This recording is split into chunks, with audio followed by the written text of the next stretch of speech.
En este video haremos un súper recorrido breve desde las primeras comunidades cristianas en la Biblia hasta un poco más adelante del Concilio de Nicea. Veremos 5 cosas que debemos saber al estudiar la historia del cristianismo. ¿Estás listo? Pues vamos.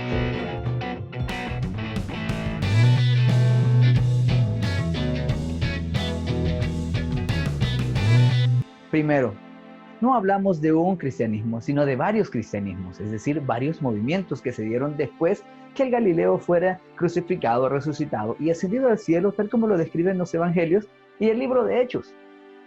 Después de esto empezó a crearse una tensión entre los judíos y estos que llamaban los del camino. El testimonio de Lucas en el libro de Hechos nos hace saber su perspectiva de cómo se fue dando todo. También hay otros escritos que no fueron incluidos en la Biblia, pero que han sido reconocidos por arqueólogos, filólogos, historiadores y teólogos como originarios y testimonios de esa época. De estos seguidores se crearon 2 grandes corrientes, o mejor dicho 3. Por un lado estaban los de Jerusalén, liderados por Santiago, el hermano de Jesús, y por el otro estaban los helénicos, que eran griegos de ascendencia judía. Esta división la vemos en la selección de los llamados diáconos en Hechos 6. Estos últimos, aunque tenían su comunidad formada en Antioquía, fue hasta más tarde que fueron lideradas por Pablo cuando comenzaron a tomar cierta fuerza. Y había un tercer grupo que perdieron relevancia histórica. Sin embargo, estos fueron antes de los otros 2, los de Galilea, un conjunto de campesinos marginales que acompañaron a Jesús en su vida, que fueron también seguidores del judaísmo apocalíptico. Según Pablo Richard, el Evangelio de Marcos es un testimonio de ellos. Recordemos que estas comunidades no eran una nueva religión, seguían siendo judíos que creían que la nueva era mesiánica había comenzado con el mensaje de Jesús. El mensaje comenzó a extenderse, pero también aumentaron las tensiones, y no solamente con los judíos y con los romanos, sino con los conflictos internos, las discusiones doctrinales y la adaptación del mensaje a los distintos contextos culturales y sociales a los que llegaban. 2. Los cristianos fueron perseguidos, pero no todos ni en todo el imperio. Estos grupos se van estructurando y expandiendo, pero a través de los años, también estos nuevos cristianos comienzan a sufrir persecución en algunos lugares. En el año 54 llega al poder Nerón, un emperador conocido por su extravagancia, amante del teatro, de las artes, y 10 años más tarde le estalla un enorme incendio en Roma. A pesar de sus esfuerzos por socavarlo, muchos que lo tenían ya por loco empezaron a sospechar de él. Incluso se decía que mientras veía el incendio, tocaba su lira y cantaba versos sobre la destrucción de Troya. Para quitarse la acusación, decidió señalar a los cristianos como causantes del incendio. El historiador Tácito, que probablemente se encontraba en Roma en esos días, dice que no fue ni una ni la otra, sino un mero accidente lo que provocó el incendio.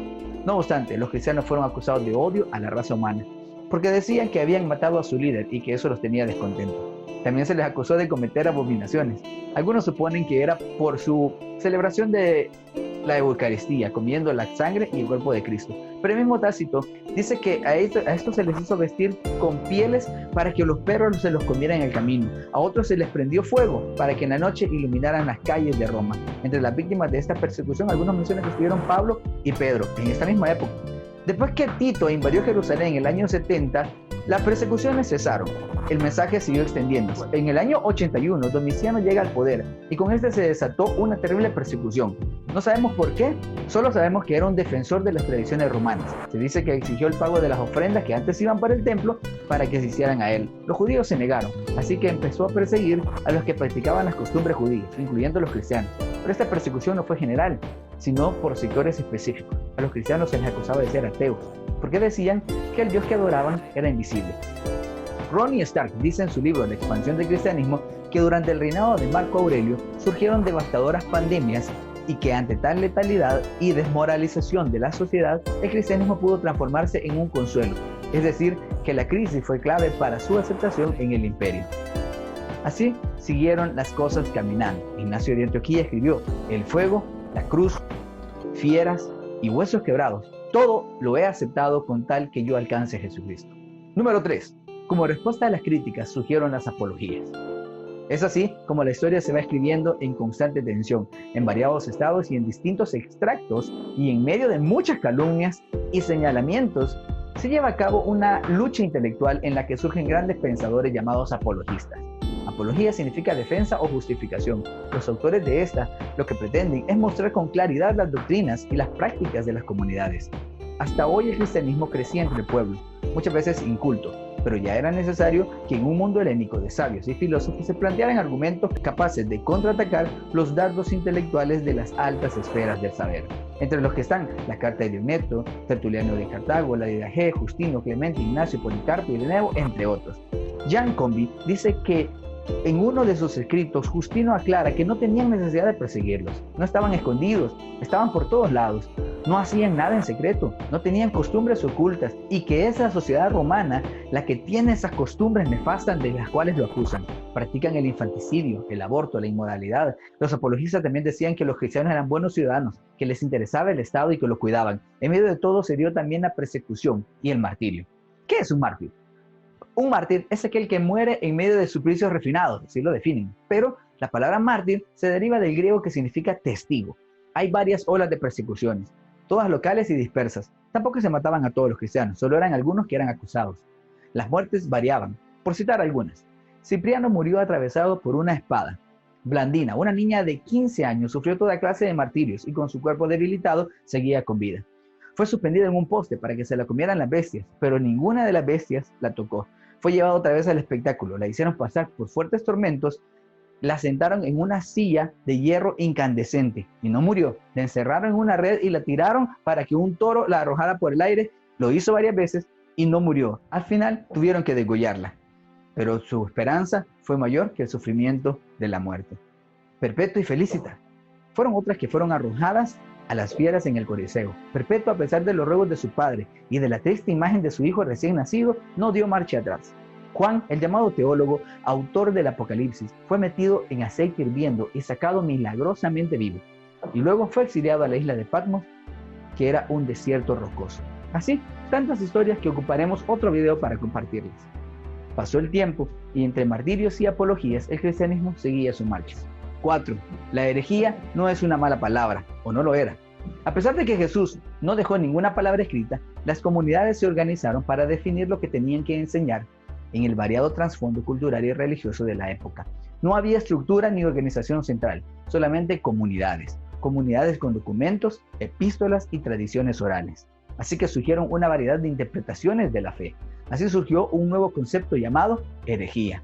Pablo Richard nos habla sobre la ortodoxia y la herejía, y dice que la iglesia en los primeros siglos entendió por ortodoxia lo que hoy normalmente se entiende por herejía, y llamó herejía a lo que en un principio fue ortodoxia. La palabra heterodoxia significa otro parecer, y herejía significa opción intelectual. Al principio no tienen un sentido negativo, ambos términos, sino que fue posteriormente por los rabinos y los cristianos los que le dieron ese sentido negativo. De allí surge el nuevo concepto de hereje cristiano, que es alguien que profesa una opinión personal y que rompe con el común pensamiento. Justino, Hipólito, Panarión, Agustín, entre otros, se encargaron de confeccionar listas de herejías, y así también se creó la forma en que se debían de tratar. San Agustín y Tertuliano hablaron de la unidad de la iglesia, incluyendo a los herejes, pero más adelante este llegó a ser perseguido como un delincuente y hasta asesinado. Te mencionaré algunas de las corrientes que fueron llamadas herejías, mencionadas por Pablo Richard en su libro. 1. El ebionismo. Esta surgió como una radicalización de la corriente ortodoxa del judeocristianismo tradicional. Tenían el Evangelio de Mateo como libro fundamental. Eran cristianos que defendían la validez de la ley judía y la vida de conforme a ella. Rechazaban radicalmente a Pablo, y dice Tertuliano que también negaban la divinidad de Jesús. El nombre ebionita viene de ebión, que significa pobre. Hasta hoy existen, con una teología distinta, en grupos conservadores que siguen pensando en la fidelidad a la ley judía e ignorando a Pablo y la llamada libertad del espíritu. 2. El montanismo. Esta es una herejía que nace en el interior de la corriente apocalíptica. Su nombre se deriva de Montano. Este afirmaba que el Espíritu Santo hablaba por medio de su boca y surge como un sentimiento de frustración ante la no venida de Jesús ni el fin de los tiempos. Algo muy importante en el movimiento es que incorpora a las mujeres con una participación activa. Priscila y Maximila, 2 profetisas. Tertuliano fue uno de los que se unió a esta corriente, pero más tarde la iglesia rechazó todo lo que tuviera que ver con este movimiento apocalíptico, a tal punto que casi se elimina el libro de Apocalipsis del Nuevo Testamento. Este movimiento fue algo parecido al pentecostalismo de hoy en día. Anuncio del fin de los tiempos, experiencias estáticas, profetismo, carisma, desconocimiento de la autoridad y del magisterio y la primacía de las cuestiones espirituales. 3. El gnosticismo y Marción. Esta corriente surge en el interior del cristianismo helénico y es una expresión filosófica, religiosa y mística. Con la crisis montanista, dice Pablo Richard, la iglesia abandonó la apocalíptica y se volvió a la gnosis. La propuesta de una vida acomodada del mundo, sin problemas políticos, sin confrontaciones sociales. El conocimiento es la clave para la salvación. Interpretan los evangelios desde el conocimiento hasta llegando al diseño de su propio evangelio en el evangelio de Juan. Y no es casualidad que sea el único evangelio que diga esta es la vida eterna, que te conozcan a ti y que mencione el nombre de Jesucristo. Algunos ven en Simón el mago de Hechos 8 como el fundador de esta corriente, un personaje especial en este movimiento. El fundador, Marción, fue un hombre rico que hizo importantes donaciones a la comunidad cristiana romana. Después de ser expulsado de la comunidad, formó su propia comunidad que creció tan rápido que hasta duró varios siglos, y su principal mensaje era que el Dios del Antiguo Testamento era distinto al Dios anunciado por Jesús. Fue el creador del primer canon del Nuevo Testamento, lo que obligó a la iglesia a elaborar un canon ortodoxo como respuesta. El error más notable en su enseñanza fue decir que Jesús no vino en cuerpo, y a eso se le conoce como docetismo. Constantino no fundó el cristianismo ni unió a la iglesia. Con este tira y encoge, viene y va, dice y responde, llegamos a la nueva era de la iglesia con el llamado Edicto de Milán en el 313. Es aquí cuando aparece en escena Constantino. Declara el fin de las persecuciones y ordena la devolución de las propiedades confiscadas a los cristianos. Comienza un obligatorio acuerdo entre las comunidades. El objetivo de Constantino era terminar con los pleitos teológicos y centralizar la fe. Para eso llama a un concilio en la ciudad de Nicea en el 325. Ahí surge la llamada cristiandad. Se crea el primer credo, o el segundo quizás. Uno de los aspectos más importantes de este concilio fue la llamada controversia arriana. Esta venía desde antes de Constantino y responde a que, como lo dijimos antes, a los cristianos se les acusaba de no tener un Dios físico como lo tenían los paganos. Entonces se transforma la imagen del Dios social y cercano al necesitado que anunciaban los profetas con un Dios filosófico, platónico y de perfección, llegando a la conclusión que el ser anunciado por los filósofos era también el Dios trascendental de las Escrituras y de los cristianos. Esto se resolvió con la doctrina del Logos, o el verbo. Dios es trascendente, pero tiene un verbo que se relaciona con el mundo. Arrio decía que el verbo no era Dios, sino la primera de sus criaturas. Y Alejandro decía que el verbo es divino y por lo tanto es Dios. Ambos puntos eran sustentables y debatibles, a tal punto que se volvió irreconciliable. Cuando llegó el concilio, llegaron de todas partes del mundo conocidos discutiendo y llegaron a muchos acuerdos organizativos. Pero el punto escabroso fue la controversia arriana, y sobre todo cuando el representante arriano expuso su punto esperando crear alguna conciencia en algunos. Pero algunos de ahí comenzaron a gritarle blasfemia, herejía, mentiras, maldito, y se armó el alboroto. Luego llegaron a dialogar de una forma, pero no pudieron convencerse ni uno ni otro. La postura arriana era muy bien definida con citas bíblicas y llegaron a la conclusión muy normal, cuando no se puede ganar una discusión, de acusar al otro de hereje, de enojarse e incluso desearle la muerte o asesinarlo. Al fin decidieron crear un credo, en el cual Constantino sugirió que se usara la palabra sustancial para solventar el conflicto mencionado. En otro video podemos hablar acerca de eso. El tema era la divinidad de Jesús. Luego vinieron otros concilios, reuniones y se establecieron más doctrinas.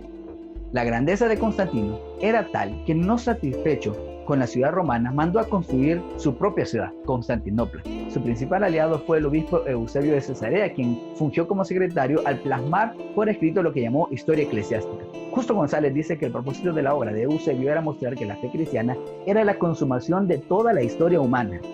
Un cambio radical de la iglesia fue pasar del evangelio de los pobres que anunció Jesús a la iglesia rica como favor de Dios. En este tiempo surgen los movimientos monásticos como una forma de separación de la nueva ostentosa y poderosa iglesia católica romana y optan por apartarse del mundo haciendo votos de pobreza. Esto también llevó a la ruptura entre las iglesias orientales y la iglesia romana. ¿Cuáles son las iglesias orientales? Bueno, es que el cristianismo se arraigó mucho en el oriente, en Siria, en Antioquía, en el imperio persa, en Egipto, en Constantinopla, que ahora es Georgia, Armenia, y toda esa parte de Turquía y el sur de la ex Unión Soviética. Estas iglesias son prácticamente desconocidas en nuestro continente, porque aquí predominó el catolicismo romano. Estas iglesias no se sometieron al papado como autoridad máxima, no se aceptaron todas las doctrinas de Nicea ni de los demás concilios. Algunos ni siquiera estaban dentro del imperio romano, tienen su propio sistema, su propia organización y sus propios obispos. Todo eso ha venido cambiando con los siglos, pero aún permanecen muchas de ellas. Ver la historia te ayuda a entender el presente. Es extenso hablar sobre la historia de la Iglesia, el desarrollo de la cristiandad, la expansión de la fe, las cruzadas, el surgimiento del Islam, las persecuciones, ahora de los cristianos hacia los que llamaron herejes, lo que llamamos la Santa Inquisición, los grupos que se fueron apartando, el surgimiento de los reformadores en Alemania, Suiza, Inglaterra y tanto más que hablar de toda esta historia que es interesante, apasionante y muy llena de controversia. Cito a Arturo Piedra en su artículo El valor de la historia para la vida de la Iglesia, que dice que el aporte de la historia de la Iglesia es fundamental para poder interpretar el estado actual de la Iglesia en América Latina. Yo diría que en el mundo entero. Y también dice que la tendencia a descuidar las lecciones del pasado, positivas o negativas, nos lleva a repetir viejos errores y obviar grandes enseñanzas. Hoy en día muchos oradores cristianos, no diré pastores, sacerdotes o predicadores, porque no quiero hacer un señalamiento a tal o cual iglesia o algún personaje, pero muchos de los que escuchamos hoy en día ignoran o pasan por alto las grandes enseñanzas y los sucesos históricos. Te animo a que conozcas más. Te comparto algunos libros y videos que te ayudarán a profundizar más en los puntos que hemos mencionado. Y seguimos hacia adelante.